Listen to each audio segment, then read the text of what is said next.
ನಮಸ್ಕಾರ, ಆದಾಬ್, ಜೈ ಭೀಮ್.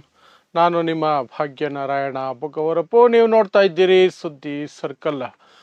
ಇರಾನ್ ದೇಶದ ಸರ್ವೋಚ್ಚ ನಾಯಕ, ಹೊಸದಾಗಿ ಆಯ್ಕೆಯಾಗಿರುವಂತಹ ಸರ್ವೋಚ್ಚ ನಾಯಕ ಮುಜ್ತಬಾ ಖಾಮಿನೈ ಅವರಿಗೆ ಬಹಳ ಗಂಭೀರವಾದ ಗಾಯಗಳಾಗಿದ್ದಾವೆ. ಫೆಬ್ರವರಿ 28ನೇ ತಾರೀಕಿಗೆ ಆಯತುಲ್ಲಾ ಅಲಿ ಖಾಮಿನೈ ಅವರ ಹತ್ಯೆ ನಡೀತಲ್ಲ, ಆ ಸಂದರ್ಭದಲ್ಲಿ ಅದೇ ಮೀಟಿಂಗಲ್ಲಿ, ಅದೇ ಬಿಲ್ಡಿಂಗಲ್ಲಿ ಇವರು ಸಹ ಇದ್ದರು. ಇವರಿಗೆ ಗಂಭೀರ ಗಾಯಗಳಾಗಿದೆ ಅನ್ನುವಂತಹ ಸುದ್ದಿಗಳು ಬರ್ತಾ ಇದೆ.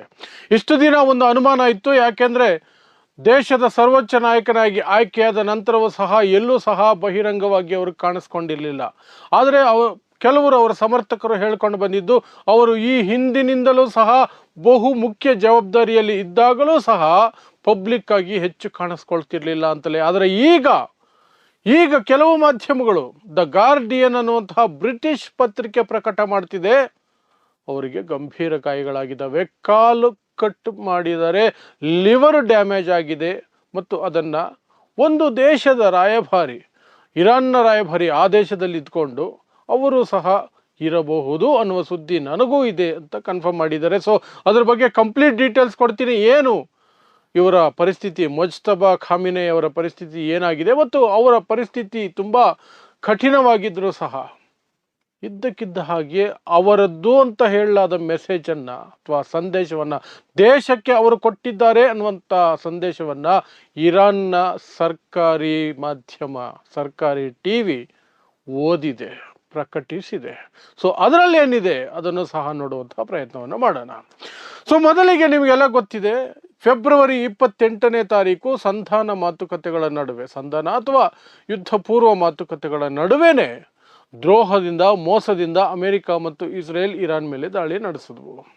ಆ ಸಂದರ್ಭದಲ್ಲಿ ಮೊದಲನೇ ದಿನಾನೇ 2 ದೊಡ್ಡ ದಾಳಿಗಳು ನಡೀತು. ಅದರಲ್ಲಿ ಒಂದರಲ್ಲಿ ಖಾಮಿನೈ, ಆಯತುಲ್ಲಾ ಅಲಿ ಖಾಮಿನೈ, ಆವತ್ತಿನ ಇರಾನ್ ದೇಶದ ಸರ್ವೋಚ್ಚ ನಾಯಕನ ಹತ್ಯೆ ಆಯಿತು. ಅವರ ಜೊತೆಯಲ್ಲಿದ್ದಂತಹ 40ಕ್ಕೂ ಹೆಚ್ಚು ಸೇನಾಧಿಕಾರಿಗಳು ಮತ್ತು ಮುಖ್ಯ ಅಧಿಕಾರಿಗಳು ಹತ್ಯೆಯಾಗಿದ್ದರು ಅಂತ ಹೇಳಲಾಗತ್ತೆ. ಅಲ್ಲಿ ಆ ಸಂದರ್ಭದಲ್ಲಿ, ಆ ಮೀಟಿಂಗ್ನಲ್ಲಿ ಈಗ ಸರ್ವೋಚ್ಚ ನಾಯಕನಾಗಿ ಆಯ್ಕೆಯಾಗಿರುವಂತಹ ಆಯತುಲ್ಲಾ ಅಲಿ ಖಾಮಿನೈ ಅವರ 2ನೇ ಮಗ ಮುಜ್ತಬಾ ಖಾಮಿನೈ ಅವರು ಸಹ ಅಲ್ಲೇ ಹಾಜರಿದ್ದರು. ಅವರಿಗೂ ಸಹ ಗಂಭೀರ ಗಾಯಗಳಾಗಿದೆ ಅನ್ನುವಂಥದ್ದು ಒಂದು. ಆ ಘಟನೆ ಒಂದು. ಇನ್ನೊಂದು ಘಟನೆ, ಒಂದು ಶಾಲೆಯ ಮೇಲೆ, ಪುಟ್ಟ ಮಕ್ಕಳಿದ್ದಂತಹ ಶಾಲೆಯ ಮೇಲೆ ಅಮೆರಿಕ ಬಾಂಬ್ ಹಾಕಿ 180ರವರೆಗೆ ಪುಟ್ಟ ಮಕ್ಕಳನ್ನು ಕೊಂದು ಹಾಕಿದ ಘಟನೆ ಫೆಬ್ರವರಿ 28ನೇ ತಾರೀಕು ನಡೀತು. ಸೊ ಈಗ coming back to the point, ಇವತ್ತಿನ ವಿಚಾರಕ್ಕೆ ಬರೋದಾದರೆ, ಮುಜ್ತಬಾ ಖಾಮಿನೈ ಆರೋಗ್ಯವಾಗಿ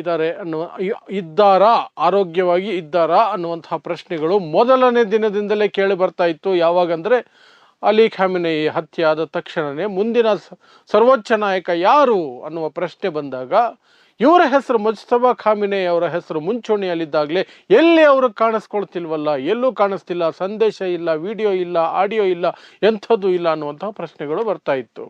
ಆದರೆ ಆಗ ಇನ್ನೂ ಅವರು ದೇಶದ ಸರ್ವೋಚ್ಚ ನಾಯಕನಾಗಿ ಆಯ್ಕೆ ಆಗಿಲ್ವಲ್ಲ ಅನ್ನುವಂತಹ ಪ್ರಶ್ನೆಗಳನ್ನು ಮುಂದಿಟ್ಟು ಸರಿ ಕಾಯೋಣ ಅಂತ ನೋಡ್ತಿದ್ರು. ಆದರೆ ಮಾರ್ಚ್ 9ನೇ ತಾರೀಕು ಅಧಿಕೃತವಾಗಿ ಇರಾನ್ ಘೋಷಣೆ ಮಾಡಿತು, ಇವರೇನೇ, ಮುಜ್ತಬಾ ಖಾಮಿನೈ ಅವರೇನೇ ಇರಾನ್ನ ಸರ್ವೋಚ್ಚ ನಾಯಕರಾಗಿ ಆಯ್ಕೆಯಾಗಿದ್ದಾರೆ ಅಂತ. ಆದರೆ ಅದರ ನಡುವೆಯೂ ಸಹ, ಅದಾದ ನಂತರವೂ ಸಹ ಎಲ್ಲಿಯೂ ಸಹ ಅವರು ಕಣ್ಣಿಗೆ ಕಾಣಿಸ್ಕೊಳ್ಳಿಲ್ಲ. ಯಾರ್ದು ವಿಡಿಯೋನು ಬಿಡುಗಡೆ ಮಾಡಲಿಲ್ಲ, ಆಡಿಯೋನು ಬಿಡುಗಡೆ ಮಾಡಲಿಲ್ಲ. ಸೊ ಅನುಮಾನಗಳು ರೌಂಡ್ ಹೊಡೆಯೋದಕ್ಕೆ ಶುರುವಾಯಿತು, ಅವ್ರಿಗೇನಾಯಿತು ಅಂತ. ಸೊ ಆಗ ಬರೋದಕ್ಕೆ ಶುರುವಾಗಿದ್ದು ಮಾಹಿತಿ ಇಸ್ರೇಲ್ ಕಡೆಯಿಂದಲೂ ಬಂತು, ಅಮೆರಿಕ ಕಡೆಯಿಂದಲೂ ಬಂತು, ಸ್ವತಂತ್ರ ಪತ್ರಿಕೋದ್ಯಮದಿಂದಲೂ ಬಂತು. ಏನು ಅಂದರೆ, ಮುಜ್ತಬಾ ಖಾಮಿನೈ ಅವತ್ತು ನಡೆದ ದಾಳಿಯಲ್ಲಿ ತಂದೆಯ ಜೊತೆಯಲ್ಲೇ ಇದ್ದರು, ತಂದೆಯ ತೀರು ಹೋದರು, ಆದರೆ ಇವರಿಗೆ ಗಂಭೀರ ಗಾಯಗಳಾಗಿದ್ದಾವೆ ಅಂತ. ಬಟ್ ಏನಾಗಿದೆ ಅನ್ನೋದ್ರ ಬಗ್ಗೆ ಯಾವ ಮಾಹಿತಿನೂ ಇರಲಿಲ್ಲ. ಬಟ್ ಅಮೆರಿಕ ಮತ್ತು ಇಸ್ರೇಲ್ ಹೇಳ್ತಾನೆ ಬಂದಿದೆ, ನಾವು ಆತನನ್ನು ಕೊಲ್ತೀವಿ, ಸರ್ವೋಚ್ಚ ನಾಯಕ ಅಂತ ಯಾರು ಆಯ್ಕೆ ಆದರೂ ನಾವು ಕೊಲ್ತೀವಿ ಅಂತ ಇಸ್ರೇಲ್ ಹೇಳಿದೆ. ಇಲ್ಲಿ ಅಮೆರಿಕನು ಹೇಳ್ಕೊಂಡಿದೆ. ಅಮೆರಿಕ ಅಂತೂ ಅದರ ಆಯ್ಕೆಗೂ ಮೊದಲು ಡೊನಾಲ್ಡ್ ಟ್ರಂಪ್ ತಿಕ್ಕಲು ರೀತಿಯಲ್ಲಿ ಒಂದು ಬೇಡಿಕೆಯನ್ನು ಇಟ್ಟಿದ್ರು. ಏನು ಅಂದರೆ ಇರಾನ್ ದೇಶದ ಸರ್ವೋಚ್ಚ ನಾಯಕನ ಆಯ್ಕೆಯಲ್ಲಿ ನಮ್ಮ ಸಲಹೆ ಪಡ್ಕೊಳ್ಬೇಕು, ನಮಗೆ ಹಿಡಿಸಿದ ವ್ಯಕ್ತಿಯನ್ನು, ನಾವು ಮೆಚ್ಚುವ ವ್ಯಕ್ತಿಯನ್ನು ಮಾಡಬೇಕು ಅಂತೆಲ್ಲ. ಅದು ತಿಕ್ಕಲುತನ. ಅದನ್ನು ಇರಾನ್ ಕೇರ್ ಮಾಡಲಿಲ್ಲ, ಇರಾನ್ ಘೋಷಣೆ ಮಾಡಿಕೊಳ್ತು. ಬಟ್ ಈಗ ಅವರ ಆರೋಗ್ಯದ ಬಗ್ಗೆ ಹೊಸದಾಗಿ ಅಪ್ಡೇಟ್ ಬಂದಿದೆ. ನಿನ್ನೆ ದ ಗಾರ್ಡಿಯನ್ ಅನ್ನುವಂತಹ ಬ್ರಿಟಿಷ್ ಪತ್ರಿಕೆ ಒಂದಷ್ಟು ಉಲ್ಲೇಖಗಳ ಜೊತೆ ಒಂದು ಸುದ್ದಿಯನ್ನು ಪ್ರಕಟಿಸಿದೆ. ಉಲ್ಲೇಖ ಏನು ಅದು ಕೊಡ್ತಾ ಇರೋದು ಅನ್ನೋದಂದರೆ, ಸೈಪ್ರಸ್ ದೇಶದಲ್ಲಿರುವಂತಹ ಇರಾನ್ನ ರಾಯಭಾರಿ ಅಲಿ ರಜಾ ಸಲೇರಿನ್ ಅನ್ನುವಂಥವರು ಮಾಹಿತಿಯನ್ನು ಕೊಟ್ಟಿದ್ದಾರೆ ಅಂತ ದ ಗಾರ್ಡಿಯನ್ ಹೇಳ್ತಾ ಇದೆ. ನಮ್ಮ ಇಂಟರ್ವ್ಯೂನಲ್ಲಿ ಹೇಳಿದ್ದಾರೆ ಅಂತ. ಏನಂತ ಹೇಳಿದ್ದಾರೆ ಅವರು? ಕನ್ಫರ್ಮ್ಡ್ ನ್ಯೂಸ್ ಅಂತ ಹೇಳಿಲ್ಲ. ಬಟ್ ಮುಜ್ತಬಾ ಖಾಮಿನಿ ಅವರಿಗೆ ಕೈಗೆ, ಕಾಲಿಗೆ ಮತ್ತು ತೋಳಿಗೆ ಬಲವಾದ ಪೆಟ್ಟುಗಳು ಬಿದ್ದಿದೆ. ಹಾಗಾಗಿ ಅವರು ನೇರವಾಗಿ ಮಾತನಾಡುವ ಪರಿಸ್ಥಿತಿಯಲ್ಲಿ ಇಲ್ಲದೇ ಇರಬಹುದು ಅಂತ ಅವರು ಗಾರ್ಡಿಯನ್ ಪತ್ರಿಕೆಗೆ ಸೈಪ್ರಸ್ ದೇಶದ ಇರಾನ್ ರಾಯಭಾರಿ ಹೇಳಿದ್ದಾರೆ ಅಂತ ದ ಗಾರ್ಡಿಯನ್ ಪ್ರಕಟಿಸಿದೆ. ಆ ಮೂಲಕ ದ ಗಾರ್ಡಿಯನ್ ಮುಂದುವರೆದು ಬರೆಯುತ್ತೆ, ತನಗೆ ಬಂದಿರೋ ಮಾಹಿತಿಯ ಪ್ರಕಾರ ಅವರ ಕಾಲನ್ನು ತೆಗೆಯಲಾಗಿದೆ. ಗಾಯ ತುಂಬ ಗಂಭೀರವಾಗಿದ್ದ ಕಾರಣಕ್ಕಾಗಿ ಕಾಲನ್ನು ಕತ್ತರಿಸಿ ತೆಗೆದು ಹಾಕಿದ್ದಾರೆ ಮತ್ತು ಲಿವರ್ಗೆ, ಯಕೃತ್ತಿಗೆ ದೊಡ್ಡ ಮಟ್ಟದ ಗಾಯ ಆಗಿದೆ ಅಥವಾ ಹಾನಿಯಾಗಿದೆ ಅಂತ ದ ಗಾರ್ಡಿಯನ್ ಪತ್ರಿಕೆ ಮುಂದುವರೆದು ಬರ್ಕೊಂಡಿದೆ. ಸೊ ಈಗ ಅದು ಆಲ್ಮೋಸ್ಟ್ ಕ್ಲಿಯರು.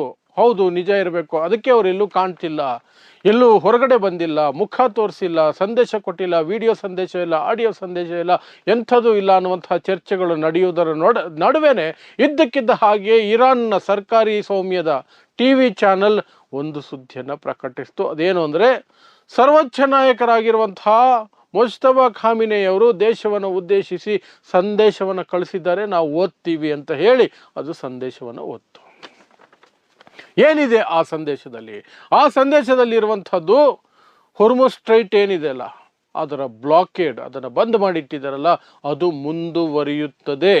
ಮುಂದುವರಿಯಬೇಕು ಅಂತ ಸರ್ವೋಚ್ಚ ನಾಯಕರು ಹೇಳಿದ್ದಾರೆ ಅಂತ TV ಚಾನಲ್ ಹೇಳ್ಕೊಂಡಿದೆ. ಅದರ ಜೊತೆಗೆ ಇನ್ನೊಂದು ಮಾತನ್ನು ಹೇಳಿದ್ದಾರೆ, ಪುಟ್ಟ ಮಕ್ಕಳನ್ನು ಕೊಂದವರನ್ನ, ನಮ್ಮ ದೇಶದ ಅಮಾಯಕ ಜನರನ್ನು ಕೊಂದವರ ಮೇಲೆ ನಾವು ಪ್ರತೀಕಾರ ತೀರಿಸಿಕೊಂಡೇ ತೀರ್ತೀವಿ ಅನ್ನುವಂತಹ ಸಂದೇಶವನ್ನು ಅವರು ಕೊಟ್ಟಿದ್ದಾರೆ ಅಂತ ಅಲ್ಲಿನ ಸ್ಟೇಟ್ ಮೀಡಿಯಾ, ಸರ್ಕಾರಿ ಸ್ವಾಮ್ಯದ ಮಾಧ್ಯಮ TV ಆ ಸಂದೇಶವನ್ನು ಓದಿದೆ. ಲಿಖಿತ ಸಂದೇಶ ಬಂದಿದೆ, ನಾವು ಓದ್ತಿದ್ದೀವಿ ಅಂತ ಹೇಳಿದೆ.